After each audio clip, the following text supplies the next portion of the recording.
Hello everyone. निपुण भारत के तहत बाल वाटिका कक्षा 1, कक्षा 2, कक्षा 3 के लिए निपुण लक्ष्य निर्धारित किए गए हैं जो कि भाषा और गणित के लिए हैं। साथियों, ये वो लक्ष्य हैं जो जुलाई 2022 से जिसमें संशोधन हुआ है, हम लोग उसकी बात कर लेते हैं। तो आइए देख लेते हैं कि भाषा के कौन कौन से लक्ष्य हैं जो कि संशोधित हुए हैं। बाल वाटिका में निर्धारित सूची में से बच्चे यदि 2 अक्षर वाले 5 शब्दों को सही से पढ़ लेते हैं तो वो बाल वाटिका के लक्ष्य हैं। कक्षा 1 से हमारे बच्चों में ये आना चाहिए कि 5 सरल शब्दों को 2 अक्षर से जो बने वाक्य होते हैं उनको पढ़ लें। उसके बाद कक्षा 2 के लिए हैं अनुच्छेद को 45 शब्द प्रति मिनट के प्रवाह से पढ़ लें बच्चे, और अनुच्छेद को पढ़कर 75% प्रश्नों को सही हल कर लें। तो ये कक्षा 2 के भाषा के लक्ष्य हैं। और कक्षा 3 के लिए लक्ष्य निर्धारित किए गए हैं।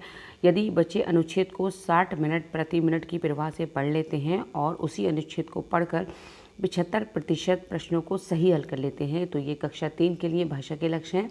आइए अब देख लेते हैं कि गणित के क्या लक्ष्य निर्धारित किए गए हैं बाल वाटिका के लिए। यदि बच्चे 10 तक की संख्याएं पढ़ लेते हैं सही से तो ये बाल वाटिका के लक्ष्य हैं, और साथ ही दी गई संख्याओं, वस्तुओं, आकृतियों और घटनाओं को क्रम में व्यवस्थित कर लेते हैं बच्चे, तो ये बाल वाटिका के लक्ष्य निर्धारित किए गए हैं। आइए हम देखते हैं कि कक्षा 1 के क्या लक्ष्य हैं।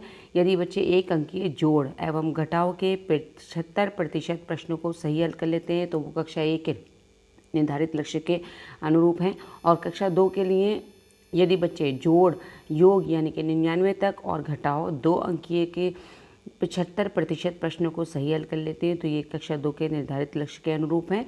और कक्षा 3 के लिए जो निर्धारित लक्ष्य हैं वो जोड़ है, घटाव है और साथ ही इसमें गुणा का भी संशोधन किया गया है। जोड़, योग 999 तक और घटाव 3 अंकीय के 75% प्रश्नों को सही हल कर लेते हैं। और 2 से 10 तक की संख्याओं से गुणनफल 100 तक के 75% प्रश्नों को यदि सही कर लेते हैं तो वो कक्षा 1 से 3 तक के 100% छात्र 2025 और 26 तक निपुण लक्ष्य हासिल कर लेंगे। ये हमारी गाइडलाइन है। तो साथियों, हमने देखा कि निपुण भारत के तहत हमारी भाषा और गणित के क्या संशोधित लक्ष्य हैं वो हमने यहाँ पर बात करी। ये हमें भी बिल्कुल याद होना चाहिए और साथ ही हमें इन पर काम करना है अपने बच्चों के लिए। Thank you so much.